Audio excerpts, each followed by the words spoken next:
As we've stated, the RPI rankings for 4A are out for football. The standings for the end of the season have been tabulated, so the playoff pairings are now set, and it has some people scratching their heads a little bit trying to understand how the RPI works. And Jon Oglesby, he's with Utah High School Activities Association, a friend of the program. He's been on with us before to help us make sense of this. Jon, thanks for your time today, and hopefully we can get some good answers. Hey, Jon. Hey, what's going on? It's great to be with you guys up in Cache Valley and to be on with Eric, with you, and then with the voice of the Aggie women's basketball team is a real treat. So thanks for having me. Thank you, Jon. Greatly appreciate that kind of you. Before we get into the final rankings, how long has the state been, UHSAA, been implementing RPI? I know you were using it for some sports, but then you vastly expanded it just a few years ago. How many years have we been using RPI now? Yeah, this is the third year that we've used it. Yep. So third year we've used it, and keep looking at things every year and having conversations like we're having every year. So. Jon, I want to ask, what does the criteria from year to year change or maybe be critiqued a little bit, just based on how things are going, and maybe you guys gather as a group and say, well, we want to change a couple of things and maybe change the dynamic of how we are putting together RPI, or does it always stay the same? Yeah, no, that's a great question, Ajay. It has changed in the time that we've had it. Our member schools, and we're really fortunate. We've got several folks up in Cache Valley who are members of our governing boards, and so those are things that we have conversations about with the board, and then with us being the staff about, hey, what's the best way to go about this? How does it look? What should it look like? And so the RPI has stayed mostly the same, but with a couple tweaks here and there. And we got to where we did things this year, going into a new alignment where, like for instance in football, we used to just give one out of classification exception. Now we've gone to two because we realized that a lot of schools are playing out of class not only once but twice. And just different things like that we make small tweaks along the way to make it better for our member schools. Overall, if you look at the RPI, it's been very successful in seeding our tournaments. Year after year, you see a lot of matchups sticking to chalk in terms of how it's been written up, but that revision is always going on, and we appreciate our member schools and our administrators coming to us with those ideas and those conversations. Jon, you mentioned something that I wanted to address, and you said that there used to be one exception, now there are two exceptions. What, for those who are really into the weeds on this, what does that mean? That means basically, so when a team plays out of classification, or out of state for that matter, which we know a lot of teams up in Cache Valley do, then the value of a game, if you're calculating it, is going to be different. In this sense, and I'll give you, we have set values for what a game in football for 1A and 2A is worth compared to a 3A through 6A opponent. And partially that's because if you're a 4A opponent, you're going to play some 5A schools. I look at Skyview that played, all over classifications, Ridgeline also doing some of that. And you want those schools to have different values. Like if Ridgeline or Skyview or any school up there were to go play Ridge, that's probably a very different game, right? Yes. So the value of winning a game against Ridge would be different because Ridge is a 1A team. But if you go across the hill and grab some Maddox and then you play Box Elder, the difference in those two opponents, just by enrollment size, on school size, isn't super different. So then the value of that game is similar. So what it does is it gives exceptions to when you play out a classification that you have a couple times that are free as part of the calculation process. Jon, with only two regions in the 4A classification, is there any chance that we might have another region enter in back to the 4A fray, or how did that decision come about to only have two regions in 4A? Well, the real crux of the decision, and I mean, I'll I'll say this, is our board, there was a group of schools in the 4A that were in the 4A range, and there was a group of schools that competitively, if you look at the 5A, should have been in 4A. They were right on the bubble, right above the bubble, I should say, for enrollment, wanted to be in 4A, but our board had no ability by the rules of our enrollment to be able to consider to move them down into 4A to make a viable region. So at that point, they then decided to move schools up into 5A with the consent of some schools, and that's created where we have the 5-region A, 4A. And there's no doubt it's caused some growing pains. Let's put it that way. Makes sense. Sure enough. And that's evaluated, every 2 years? Every 2 years, yep. And Cache Valley's fortunate because Cache Valley has not only a principal on our executive committee, but also a school board member on our board of trustees. So not a lot of parts of the state have the level of representation in a lot of those UHSAA decisions like Cache Valley does, for sure. John, I don't mean to keep beating a dead horse, but I want to make sure we all understand this exception that can take place when a team in one classification plays a school in another classification. So if I understand this correctly, if you're a 3A school and you play a 5A school, there's no added benefit necessarily to your strength or your RPI because you're already getting the same weighted value. And I guess that would be the same thing for a 4A versus 5A, correct? That is correct, yes. Okay, so the modification really only affects if you're a lower school and you beat 3A and above. Or I guess if you're above and you play down, that could affect you. But if you're 3A to 6A, it really doesn't matter whatsoever. That is correct, yes.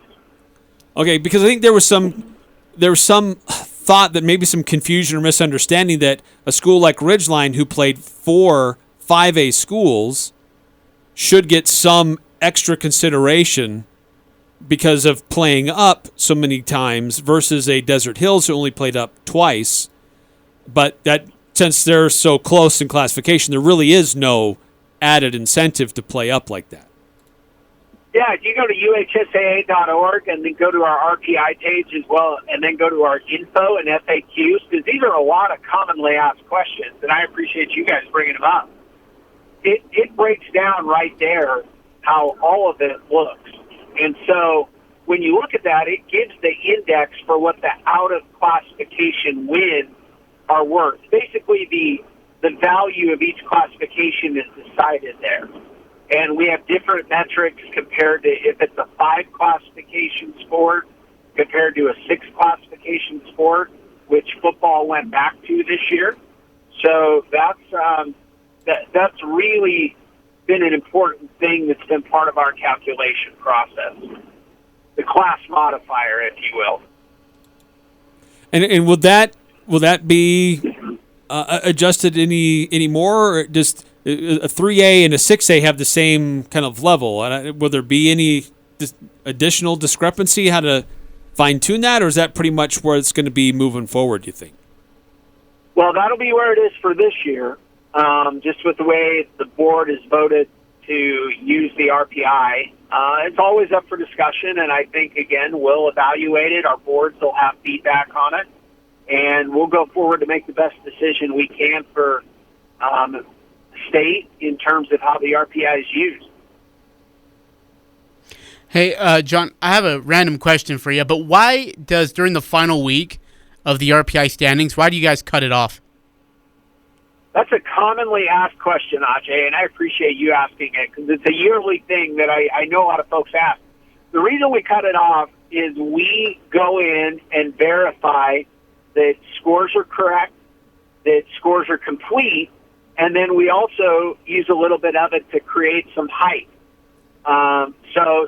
There's a practical reason with verification and maintenance, but there's also the added sizzle of building some excitement for the release. So two-pronged reasons.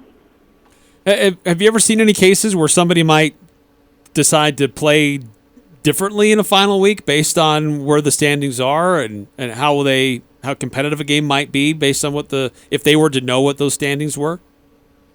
Well, I mean, I'm sure it could happen. Number one, I know all of our coaches statewide are focused on the kids having success. And so as a coach, I believe that would be a very hard place to go into a game purposefully trying to not play well or not win solely to help with seeding. I just think that's so contrary to how our coaches are trying to instruct student athletes that it's not something I know we think about a whole lot as being a viable outcome. I'm sure it's happened, but it's really contrary to what coaches are trying to do for the most part.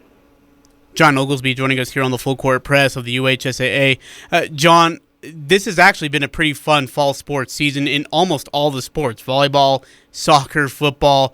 Been a lot of competitiveness in some of these actually regions and standings are coming down to the final game. How fun or how hard is it for you guys to have to wait till the final game of the season to be able to say, all right, this is how the RPI is going to look and this is what it's going to look like? Because again, just so many competitive regions in almost every single sport. It's really been fun and yet different.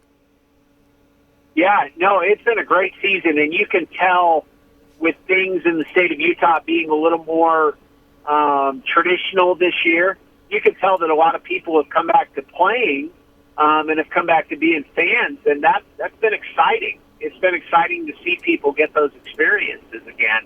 And it's coming down to the last minute where the last score you're waiting on, there's no doubt that it is nerve-wracking and there's a lot of work. I'll give you a little example, if you're okay with it, of what an RPI the last night looks like for our staff. So we have a staff of, 3 to 4 people, plus we have our tech person as well as our social media person, and we're on a text string starting at about 7, 8 o'clock on a football night, managing scores coming in. So, okay, we're missing 3 games, and it's 9 o'clock.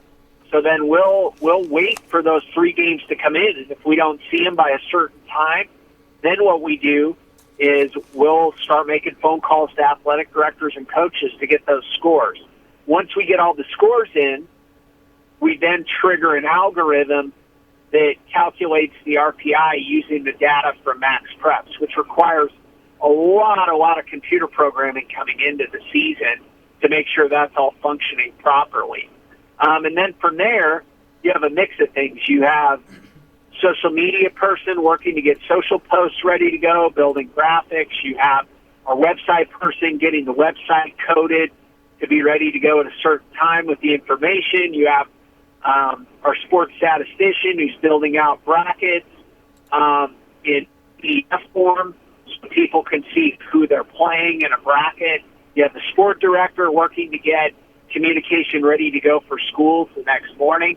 It's an involved process. And then at 9 o'clock the next morning, we release it and start seeing what people have to say.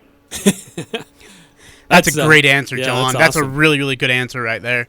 Hey, with what is really cool about how UHSAA handles this is that championship events get to happen in really cool venues for these kids. I mean, for soccer, they go down to Rio Tinto. For football, they're down at the University of Utah.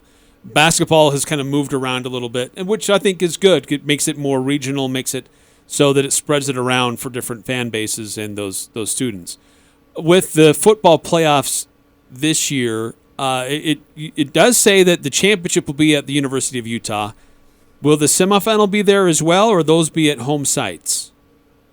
The semifinals right now are scheduled to be at home sites, but there's always a potential for something to change. For instance, if the schools in the area were able to work with a college venue potentially because it provided wider accessibility for a game, or whatever the reason being. Or if they're both from the that same flexibility region? could be there. Yeah. Or if it's a regional matchup. I mean, if things stick to chalk, which we know high school sports, it's rarely, if anything, predictable. But, I mean, you'll have two, geographically isolated semifinals in different parts of the state. Maybe there might be an opportunity to do something different there that's closer to home, but at a collegiate venue or some other third-party venue. So a lot of that stuff I still think needs to be kind of figured out, but right now it's home site. Final question for me, John.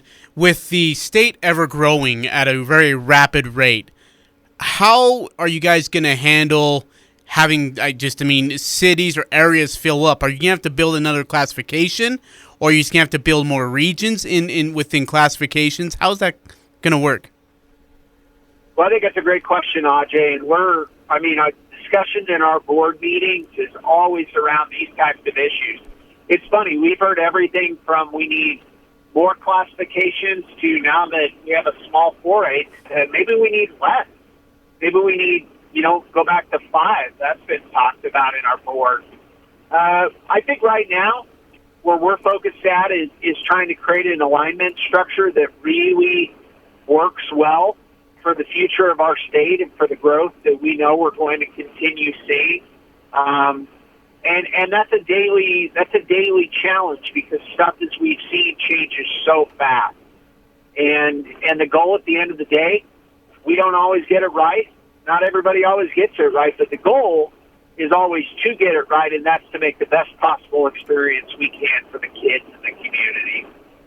Hey, John, last question for me. We mentioned basketball, and that tournament has moved around a bit. Where is that going to be hosted this coming year?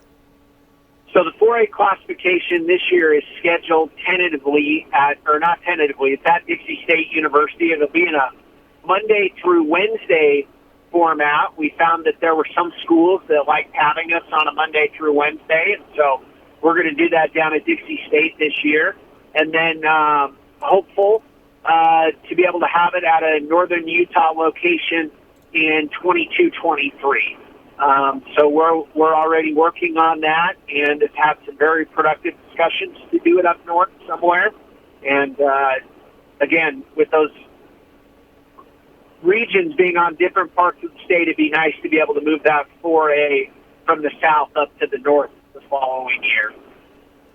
Hey, John, really do appreciate your time and being willing to come on with us and help us understand all this RPI and these rankings, and a very fun time of the year for a lot of these student athletes as they get to compete and participate in these playoffs. So thanks for spending some time and helping us understand it a little better.